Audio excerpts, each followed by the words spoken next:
Saan nyo na guys, pag pumunta kami sa inyo at bibili namin yung kotse nyo, saan nyo, dudumihan si Mark. Ayun o, wala na naman, nakita nyo, wala. Sabi niya to sa may-ari, pwede po ba ako makidumi? Ayun na. Palakpakan natin.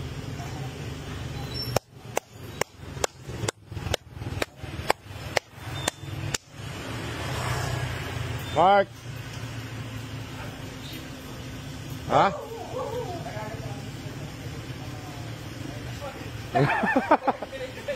Dumumi ka?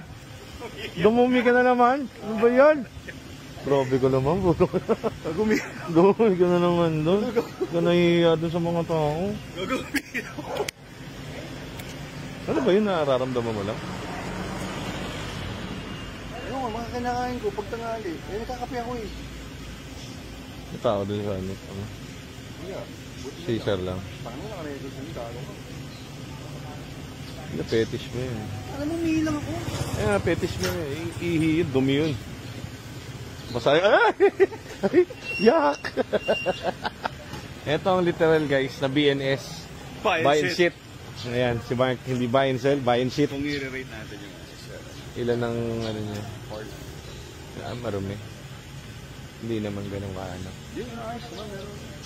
Maliit. Liit. Gusto mo syempre yung square type. Libiday. Uy! 6 dapat. 4 lang. Hindi ba na yun nag-rate? Parang gusto ko na nga rin. Hindi kaya mainis pag sinabi ko, sir, pwede ba bumomba? Ano lang?